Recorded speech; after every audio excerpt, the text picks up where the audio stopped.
Hello fellows of YouTube and monkey mains and people who wanted to play monkey. I am back to making League content. Sorry for disappearing for quite a while since I can't stream a lot. Today I'm only recording video. I'm not streaming right now because I was planning to stream in like the next 2 days. So expect to have more Wukong gameplay by then. Alright, so I reached Diamond 4 in the Philippine server with 70% win rate on Wukong.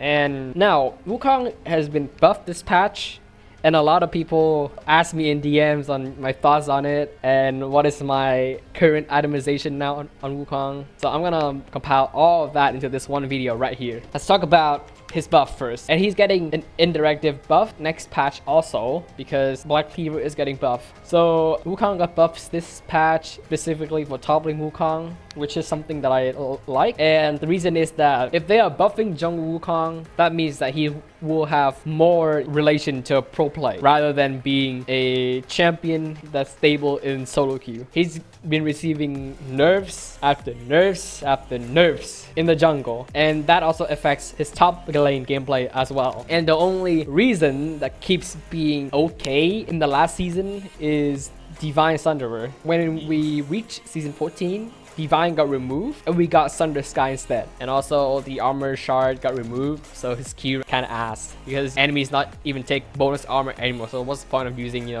the Q's armor shred, right? So this patch they buffed him, so let's read this out. Wukong is in a weak spot at the moment, especially in the top lane. True. So we are here to put a bit more peeps in his steps. To give him more space to play with, we will be increasing his early Q bonus range so that he can better trade with his opponent. We are also including a buff to its bonus AD ratio because the armor shred Q gave lost value with the armor shard being removed last patch. Alright, let's talk about the Q buff first. Overall, good, and I love it. To say if this is a buff, I don't think this is a significant buff, but this is just a good quality of life change to Wukong, which I love it because you will have much more favorable early game compared to last patch. Your early Q range is 135 compared to like the old one, which is 75. Feels a lot better.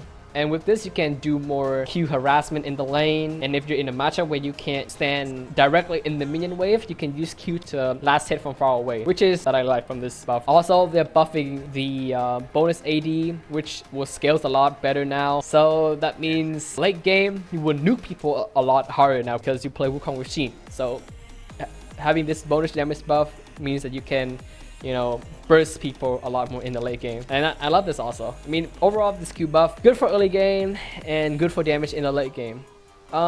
E buff, I mean, they only like reducing his cooldown, so it's not that significant, but I appreciate it because I always max my W second. I never max my E second. The reason behind that is by maxing W, you will gain more damage output, thus you will become less vulnerable because your W acts as an escape and you engage tool in the same time. So having access to lower CD in your W, higher damage in W means everything. So I just max my W second instead of maxing my E. If I were to say what would make this E become significant is that if they add a little bit of AD ratio onto it, like around 65% or 50% AD scaling onto his E, that's when this will become significant. Another question that you guys have been asking me a lot, and you guys even asked me in Discord about it, is that my item. So what did I even build my item? I had to fix this because like after my first guide, I played it like a shit ton of this game afterwards, and I realized Thunder Sky is a shitty version of Divine Sunderer. The reason why I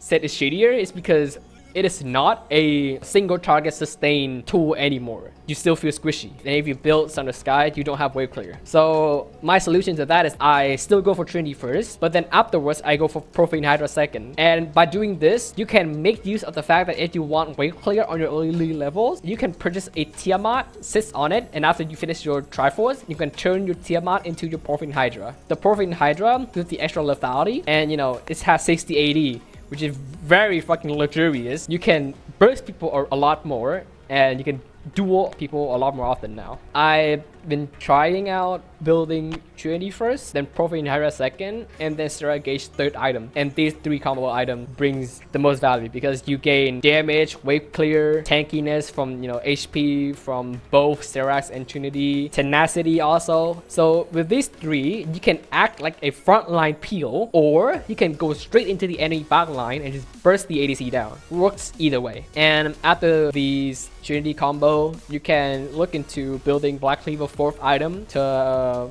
gain more movement speed plus the armor shred and more HP. Eclipse is also a good option if you are looking to nuke people a lot in the late game. The shield is also very thick as well, and in a scenario where the enemy team has all 580 gems, you can go for Death Dance to benefit from its armor. And if the enemy team has Magic Breath, you can go for Connect Rukin. Personally, I find Connect Rukin gives you more value rather than Force of Nature because you already have like lots of movement speed from Trinity and Black Cleaver. So going Rukin is good because the shield scales out of bonus HP also, which you gain a lot from doing this build. So yeah. Boots quite situational. Lots of AP threat and CC, go for Mercury's.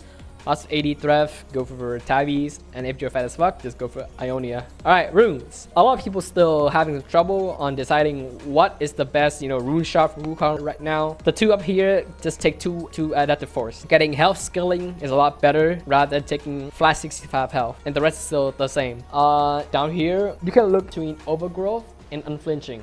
I know unflinching does not give you tenacity when you're being crowd controlled, but the fact that it gives you defensive stats, armor and MR when receiving crowd control, this becomes a very clutch rune. So when you're facing a team which has lots of CC like Riven, Fiddlesticks, Lysandra, like you can tank up a lot more damage with unflinching because you will gain lots of resistances while in crowd control because you act like frontliner, which of course you will have to take a lot of crowd control. So this will came in clutch. And if the enemy team just have some slows or not even having a CC champion, you can take overgrowth for HP scaling in the late game. HP scaling always good. That is pretty much everything. And also I will show you guys some in-game. So with the new Q range buff, you can CS a lot easier from far away and also harass the enemy a lot easier. So you can look harassing your opponent with Q by autoing the minion and then strictly Q onto your opponent like this.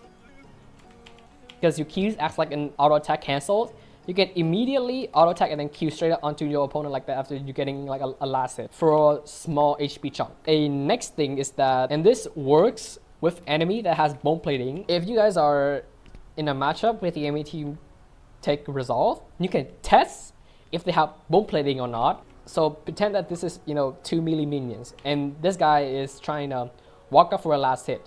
You can E onto these 2 creeps here to make the 3rd clone fly all the way to the enemy. The bone plating will proc out of your E and you can wait until your E came back again and starting to E onto them and monkey them. And also another thing, I mean this is not Wukong in particular, but in general if you guys are playing like auto attack reliant champ like Jax, Darius, Irelia and all that stuff, is that you guys have to combine auto attacking and moving at the same time. Don't stand still and auto attack like this. It's not significant. Always auto attack, move, auto attack, move. This is also a good thing is that because your E gives you bonus attack speed, so you can do this a lot easier without being afraid that you will miss an auto. And that is it about my video. Thoughts on the new Wukong buff, and I will be back streaming in the next, tomorrow or like the other day. So expect me to have more Wukong gameplay upload on this channel.